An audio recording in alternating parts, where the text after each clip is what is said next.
But to go between Tanzania and Nigeria, you need somebody to bear some counterparty risk that the ledgers both move and are adjusted at the same time. And usually it's a bank that is in both countries.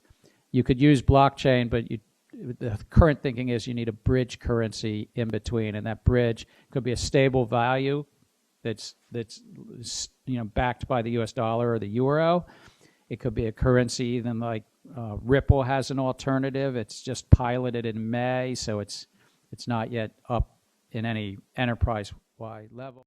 Fojack3 on this one. This was originally posted by Mr. Poole at Solpreme, who tweeted in these exact same words. Phase checkerboard initiated. Follow A to B level 3.11. He who reads sees. He who looks locates. He who listens hears.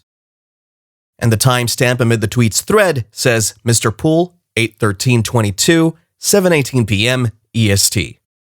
Has the switch been flipped? What does this timestamp represent? Has the reset button, which Elon Musk and all of these other elites have been on about over the past couple of months, finally been switched? We'll find out in a moment, so make sure you stick around till the very end. For now, hit that subscribe button and don't forget to turn on bell notifications. For everyone who resides in Europe, you can easily trade with Bitvavo and earn yourself a reward of €1,000 at no trading costs. Standing out among the numerous crypto savings and trading platforms in all of Europe, with Bitvavo, you can get zero trading costs by signing up with our affiliate link provided in the description. Make sure you check that out if you reside in Europe so you don't miss out. Welcome back to the channel once again. It goes without saying that this tweet's thread does contain a lot of abstract content. But guys, don't be dismayed, as this series of seemingly unrelated content, commonly referred to as MLA, short for Modern Language Association, does have an uncanny relationship and a deep meaning tied to it. Let's look at another tweet from Unidentified TA1, where he talks about the reset. Looking in even deeper, where this Twitter user expatiates on the ideas behind the MLA tweets, as we'd earlier seen, we talked a couple of times on this channel about the Ripple buyback of XRP, by not just the fintech startup, but by the feds, the elites, and everyone knowledgeable in the crypto space. We'd always talked about the reset button being prepped to be flipped at any time, and might just be right about that time as the clock has already begun ticking long ago. We had already talked about BlackRock in our previous videos, where we saw a brief history of one of the world's largest investment corporations ever to be known. Now this Twitter user, Unidentified TA1, gives us more insight into all of that, as he tweets, "You don't have to fear BlackRock taking over, because they already did. What you're seeing now is the cycle of unwinding for the next 5 to 15 years. Escrow and plot device for the new world." And then in another tweet, we have James Noble III giving us deeper insight into the future right after the big Great Reset button has been flipped in this tweet. It's 2029, and the Great Reset is almost complete. After a Cricket stake worth $589, which you pay for on your solo card, you wash it back with some synthetic alcohol. It's better on the liver. You open up your phone and see this headline on the Trump News Telegram. Guys, notice how I emphasize the numbers 5, 8, 9, as these, among many others, are very significant numbers every XRP enthusiast needs to take note of, so keep that in mind. Moving on, we have that tweet accompanied with an image that quotes co-founder of Microsoft, Bill Gates, saying, "With XRP, tracking every bug from the hatchery to the human mouth has never been easier. It's exciting, fun, and we're saving the world." Guys, this right here is the most realistic prediction ever made throughout the crypto space since its existence. Does this all still seem a little hazy to you? Then permit me to juggle your memory just a little bit. Remember when Trump told the Davos crowd to their faces that globalism is dead? No? Past President of the United States, Donald Trump, secretly favored us by helping us find XRP through national media during lockdown with his Davos speech.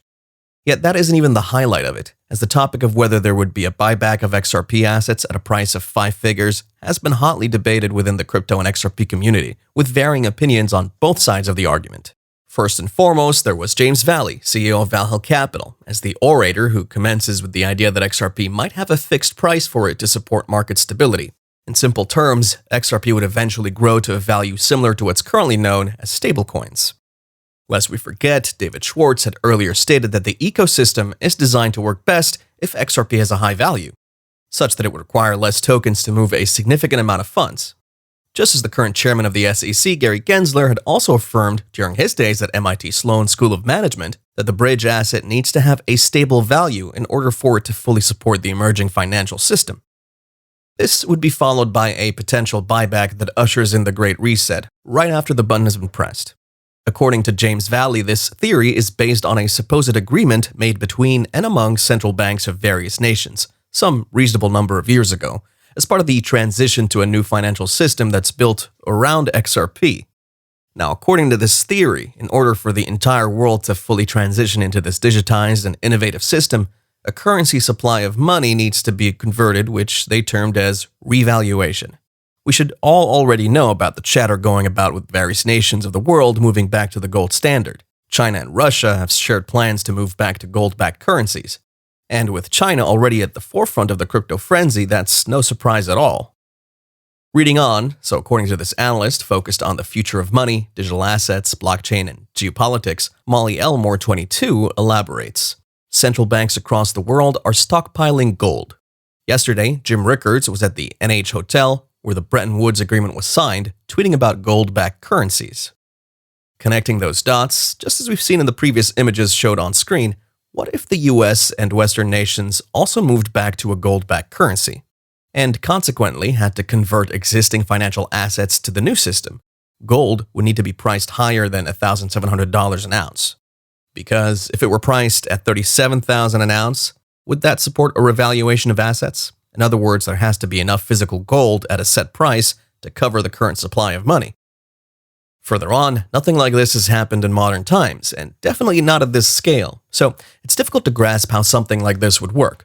But if XRP were used as the bridge currency to connect all major financial blockchains, it would need to have a high value. So essentially what this Twitter user is trying to say is exactly what I've been on about over the past few minutes, just as we've always talked about the Great Reset, the WEF, Klaus Schwab, and a host of others that signified a shift in the norm for cross-border payments. We'd always talked about a reset button being switched. Well, this time it almost feels as if the reset button has already been flipped. Central monopolist with another central monopolist, a lot of commercial banks aren't terribly excited about that. Maybe you're going to have to give some ownership. Maybe you'll have to give 50% of your ownership to the 20 banks that are now, part of this. I mean, there are other ways to build incentive systems. Maybe you put a native token in there, and you give them the native token. So there may be other incentive ways to beat the current monopolist. But I, having been around commercial banks for a long time, they really are looking for ways to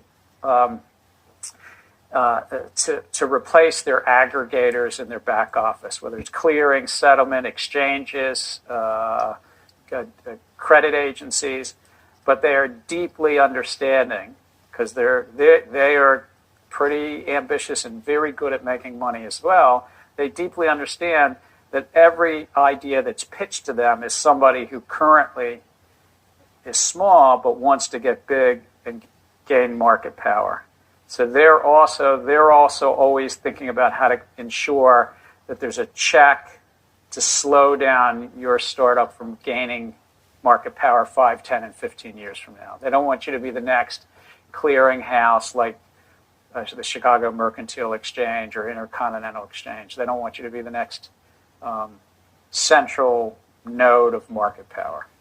So you might share some of that with them, or you might find an incentive system.